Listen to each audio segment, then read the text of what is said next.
Welcome back everyone to the snowy fields of Perthshire. And look who we've got today.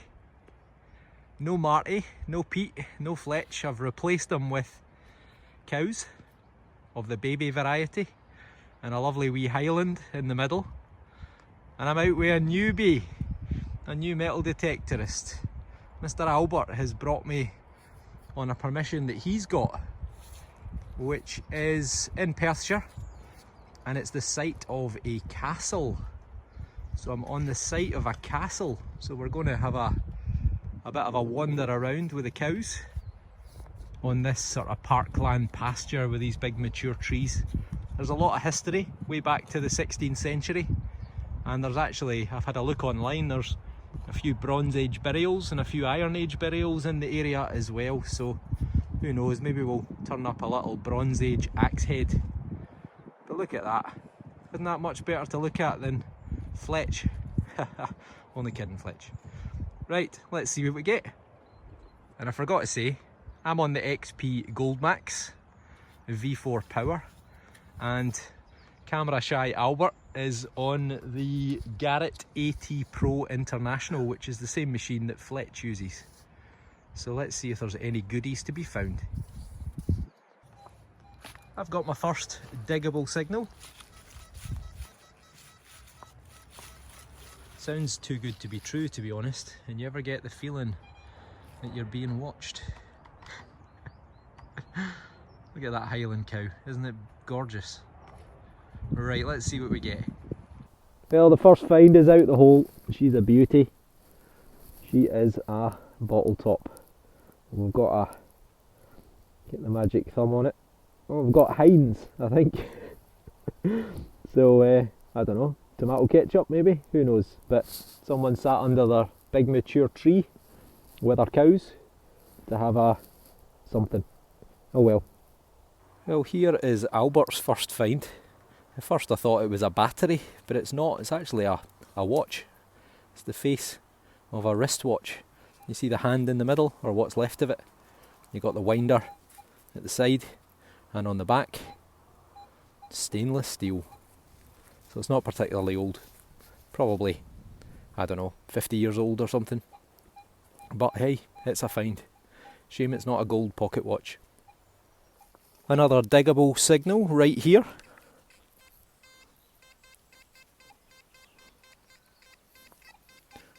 I don't know if there's a bit of iron in the ground close by, or if it's maybe just not great. Maybe it's just a big lump of iron. But let's see. We're out the hole. To start with, look, we've got a delicious grub.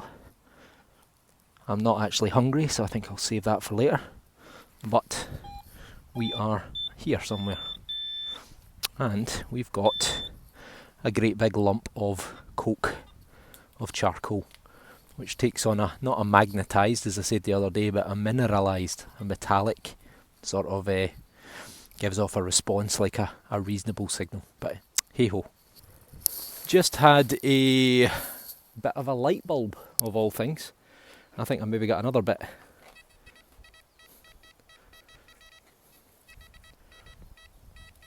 It is a loud signal, that is for sure. And I've still got my hanger on here who's watching closely. Nightmare to dig all these tree roots, but it wasn't particularly deep. And it's out the hole somewhere.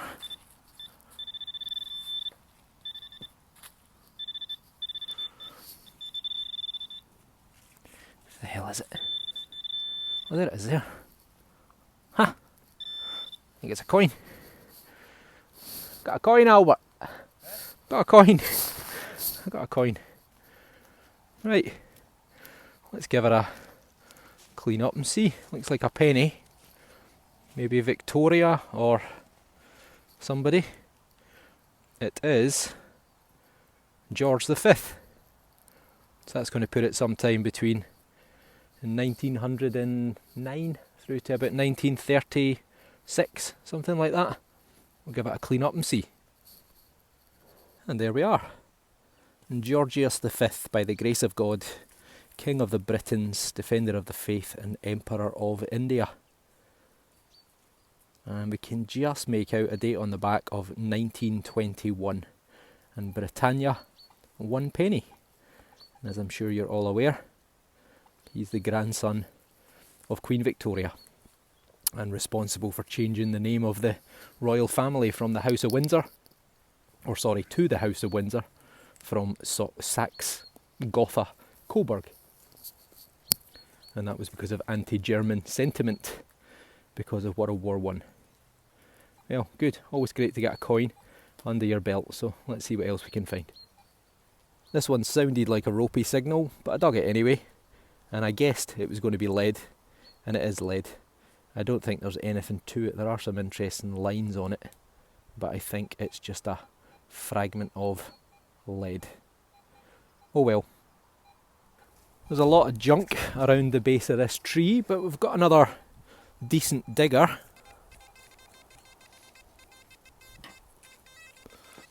Maybe a little bit too erratic, but we'll never know unless we try. Well, that last signal was a lovely bit of copper fencing wire. We've got some frozen rain, if that's a thing, coming on just now, but I've moved out away from the tree. Just seems to be a lot of junk around there, so we have got a signal here. I've scraped the snow off. Now, in my fields I would probably say coin, but seem to be getting a lot of very high-pitched junk signals, so let's see. I can see it. Wasn't particularly deep. Do you see the square shape there? Green. That is a piece of something. It's got a nail, a couple of nails sticking out it, and a hole in the middle. Not sure on that one. Some sort of plate that's probably been nailed onto wood at some point. But other words, junk. Nowhere near as many signals as I was expecting. Quite a lot of iron contamination on this ground as well.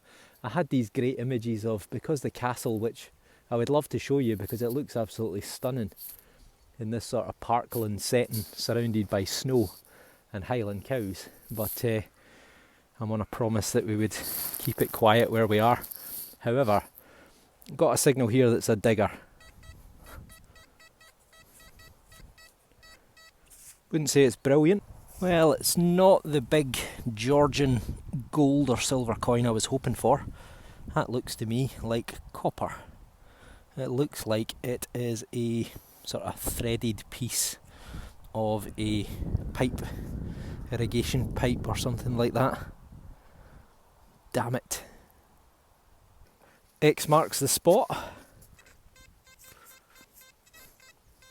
I wouldn't say it's going to be a great one, but I'm going to dig it anyway. Well, I'm glad that I dug it. And see that? You look at that and you go, that is an early milled coin. That is going to be someone like William and Mary. But you know what? I know otherwise. Because I can tell that that is going to be one of these bloody Tombak buttons. And it is. That is a Tombak button. These things give you heart attacks all the time because they come out in that beautiful toned silvery colour. Nice little clod shot, but unfortunately not what I was hoping for. The Tombak was a type of metal that was designed or invented, a combination. I'm sure it was zinc and copper, and sometime in the sort of mid 1700s, and they started to mass produce these Tombak buttons. So they used to add arsenic to give it that shiny colour as well, so I'll not be licking my fingers once I've turned the camera off. Oh well, there was at least someone here in the 1750s, 1800s, and this is just the kind of site, especially with these beautiful big mature trees. Now look at this one just over here. Look at the size of this, at the girth. It must be 10 or 12 feet at the base in width. So there's going to be a lot of people having wandered about in these grounds with pocketfuls of gold sovereigns on a summer's day just enjoying themselves. I'm guaranteeing that there's going to be something good to be had. On to the next. Okay, we've got a pretty strong signal here. Albert's just come over with his machine. He's getting 70s, mid 70s with it. I don't have a readout number on my Goldmax, but it sounds fairly consistent. So let's see, have we got a coin? Maybe. Well, so much for a so much for a coin. It's a zipper.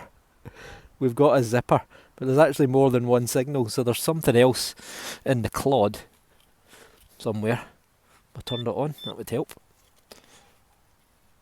So there's something else in the clod. There it is there. So I'm going to need to smash that open. I can't do it with one hand, so maybe it's the button to go with the zipper. Let's see. Well, what are the chances? The other signal is another zipper. I don't know how you'd manage to lose two zippers in the same place. But there we go.